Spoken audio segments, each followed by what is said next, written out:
Olá pessoal, tudo bem? Voltando aqui mais uma aula sobre o assunto de termodinâmica e hoje a gente vai falar sobre máquinas térmicas, né? Na questão ela aborda sobre o assunto, né, de ciclo termodinâmico, né?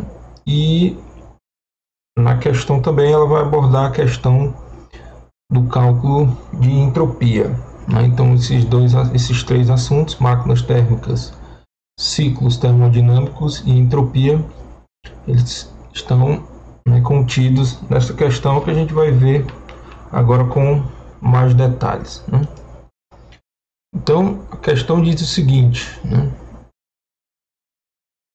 Em 1816, o escocês Robert Stirling criou uma máquina térmica a ar quente que podia converter em trabalho boa parte da energia liberada pela combustão externa de matéria-prima. Numa situação idealizada, o ar é tratado como um gás ideal com calor específico molar de 5 meios de R, onde R é a constante universal dos gases. A máquina idealizada por Stirling é representada pelo diagrama P versus V da figura abaixo. Na etapa CD isotérmica, a máquina interage com o reservatório quente, e na etapa AB, também isotérmica, com o reservatório frio. O calor liberado na etapa isovolumétrica DA é recuperado integralmente na etapa BC, também isovolumétrica. São conhecidas as temperaturas das isotermas T1 e T2, os volumes VA e VB e o número de moles N do ar contido na máquina.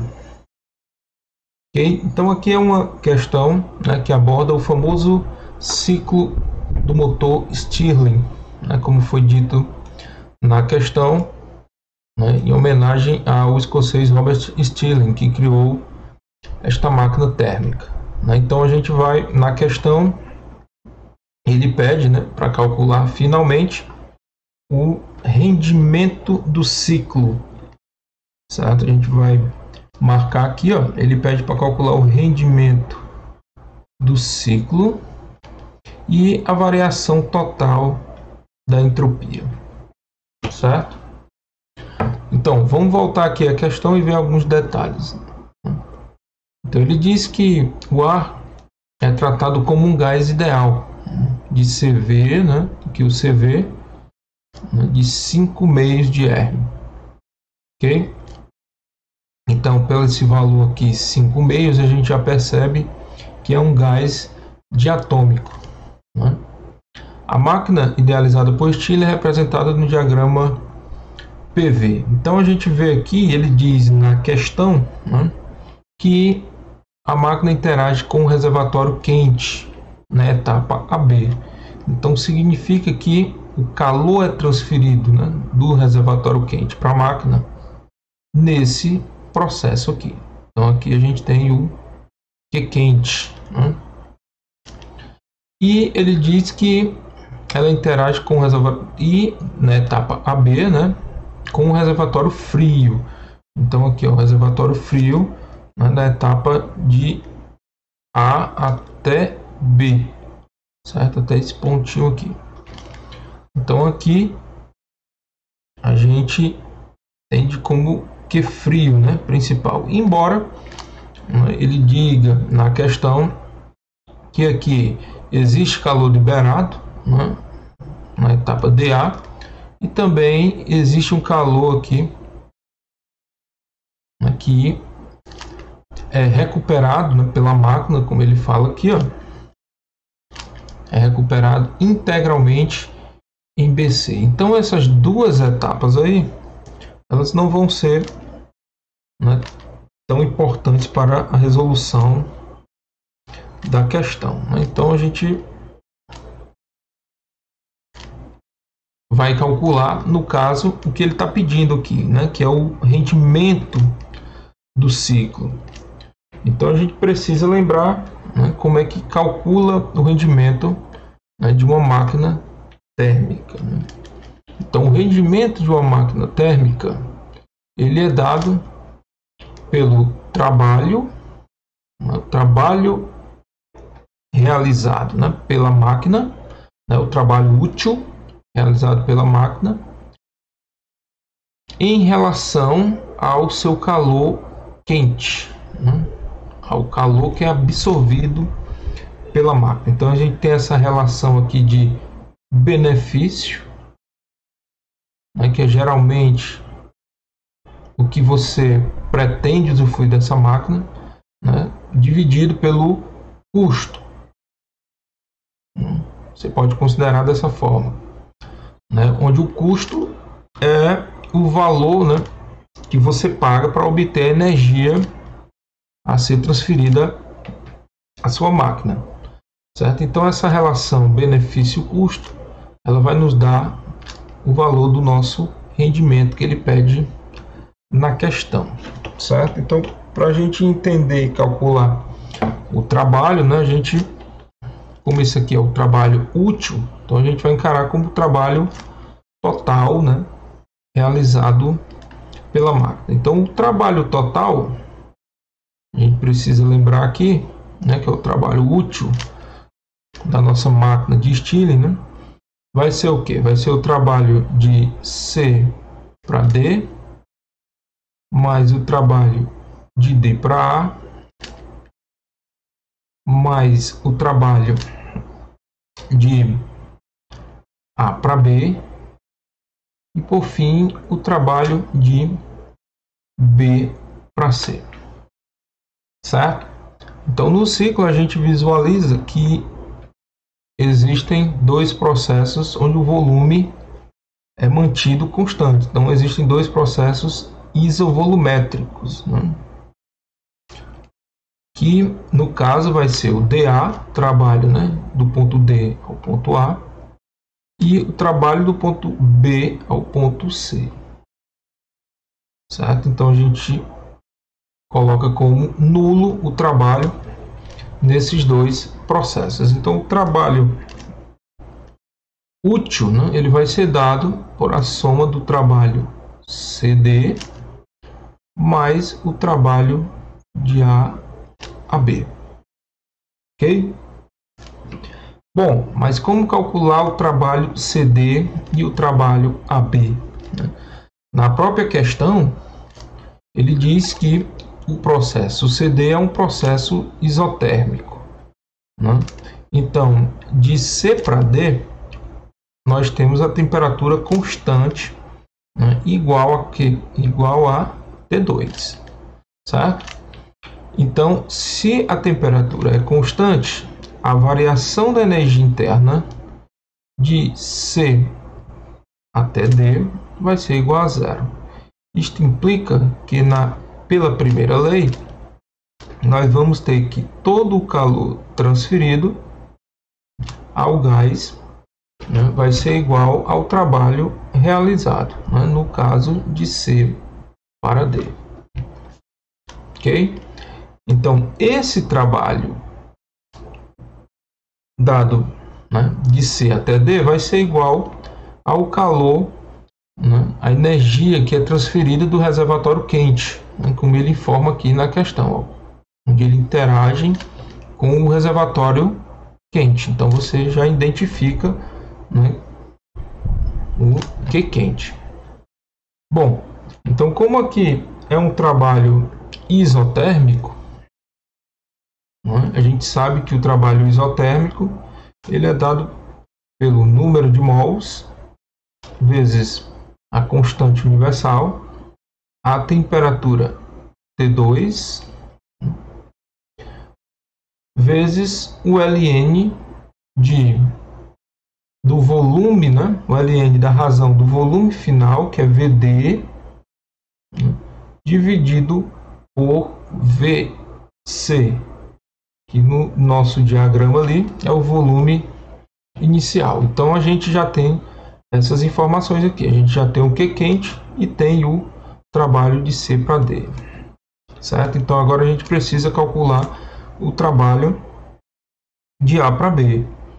O trabalho de A para B, o processo de A para B é uma compressão isotérmica, certo? Então, como é um processo isotérmico, a gente também calcula pelo a expressão número de mols vezes a constante universal vezes a temperatura, né, do processo vezes o Ln da razão entre os volumes final, que é VB, e o volume inicial, que é VA. Ok? Então veja que a gente já tem alguns elementos aqui necessários para o cálculo do rendimento, né? A gente tem aqui os valores, né, de trabalho de C até D, trabalho de A até B, né, e também o valor do nosso Q quente, né, que é o valor da energia recebida quando o gás interage, né, com o reservatório quente. Então agora a gente vai apenas calcular, né, o nosso rendimento, porque a gente tem todas as informações aqui, certo? Então, recapitulando aqui, nós temos que o nosso rendimento, né, como foi dito no início da questão, é dado por quem? O rendimento é dado pelo trabalho total dividido pelo Q quente. Então, o trabalho total vai ser o que? Vai ser trabalho de C para D mais o trabalho de A até B, certo? Dividido pelo calor quente, né? Que no caso vai ser igual, né, ao trabalho de C para D. Como está aqui nessa expressão, né? O trabalho de C para D vai ser o valor do nosso Q quente, certo? Então a gente vai substituir aqui. Então Q quente é igual ao trabalho CD. Então veja que se a gente dividir as duas parcelas aqui por WCD, a gente vai ter 1 mais trabalho de A até B dividido pelo trabalho de C até D. Ok? Então agora a gente, como a gente já tem esses dois trabalhos, né, a gente vai substituir aqui, né? Então vamos ficar com 1 mais o trabalho de A até B. Nós temos aqui, ó, NR, né, T1, né,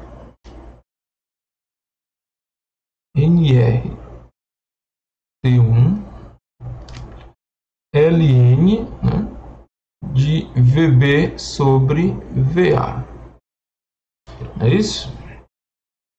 Dividido pelo trabalho CD. Então, o trabalho de C até D, nós temos aqui, né, ó, é NR T2 Ln de VD sobre VC. Ok? Bom, então veja que a gente já pode, né, cancelar alguns elementos aqui, né, como o número de mols. A gente pode cortar aqui. A constante universal dos gases, né, vai ficar T1 sobre T2. Mas também a gente tem que visualizar lá no nosso ciclo, né, que o VB, né, e o VC, vamos olhar aqui, ó, nós temos que o VB e o VC são iguais e o VA e o VD também são iguais, né? Então a gente pode colocar aqui, né, que VB é igual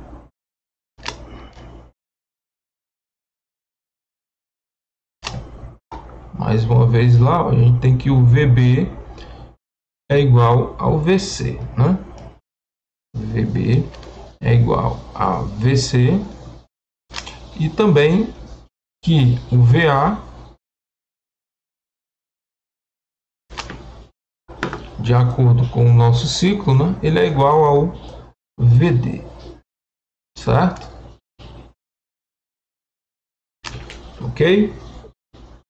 Então, se a gente fizer essa troca aqui, né, onde tem o VD, por exemplo, aqui, né, eu vou colocar VA, né, vai ficar VA, e aqui vai ficar, no lugar do VC, vai ficar VB.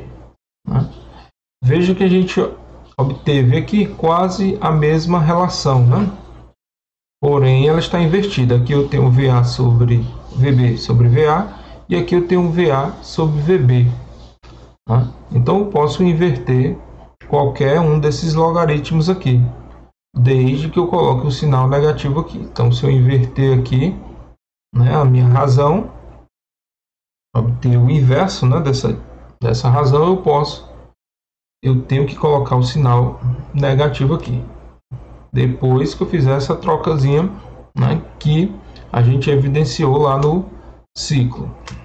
Ok? Então, fazendo essa troca, né, a gente vai ter o seguinte, né, aí menos, né, então vai ficar T1 ln, né? Agora eu vou trocar, né, porque o sinal negativo aqui, então vai ficar VA sobre VB, tudo isso aqui dividido por T2 ln, depois de fazer a troca, fica VA sobre VB, é isso? Então, a gente agora pode cancelar, né, esses dois LNs aqui. Então, o resultado final, né, do nosso rendimento é 1 menos T1 sobre T2. Né? Então, veja que o rendimento, né, da máquina que funciona, né, ao ciclo de Stirling, ele vai depender apenas das temperaturas, né, de operação dos reservatórios quentes e reservatório frio. É isso? Ok, então a gente partiu da definição de rendimento, encontramos o trabalho útil, né, que é o trabalho total realizado pelo ciclo, dividido pelo calor, né, a energia térmica que é fornecida através de calor quando o gás interage com o reservatório quente, certo? Bom, mas a questão também, ela pergunta sobre a variação total da entropia, ok? Embora, como a gente sabe, a entropia, né, ela é uma função de estado. Da mesma forma, a gente sabe que a entropia, essa grandeza na entropia, ela é uma função de estado. Função de estado, ou seja, ela só depende do seu ponto inicial e ponto final. Ou seja, se o gás está num estado inicial e retorna para esse mesmo estado inicial, então significa que a variação da entropia, ela vai ser igual a quê? Igual a zero. Certo? Desde que você tenha em mente que a entropia é uma função de estado, ela só depende do estado inicial e estado final. Da mesma forma que a energia interna. A gente aprendeu que a energia interna, ela depende apenas do estado inicial e do estado final. O processo, né, o caminho que leva de um estado a outro, não tem importância, né, no cálculo da variação tanto da energia interna como da entropia. Então a gente facilmente encontra a nossa resposta aqui nessa questão dada no ENAD de 2008. Ok? Então essa questão ela aborda, né, como você identifica, né, os elementos para o cálculo do rendimento, certo? Através do ciclo, você identifica quem é Q quente, calcula os trabalhos, quem é o Q frio também, certo? Você pode identificar no ciclo e com isso você obtém o rendimento, ok? Então é sempre bom conhecer, né, os elementos do ciclo para depois, por fim, você encontrar, né, o rendimento de qualquer máquina, né, que estabeleça, né, o ciclo, que você possa estudar com todos os detalhes, né, os valores que o ciclo lhe propõe.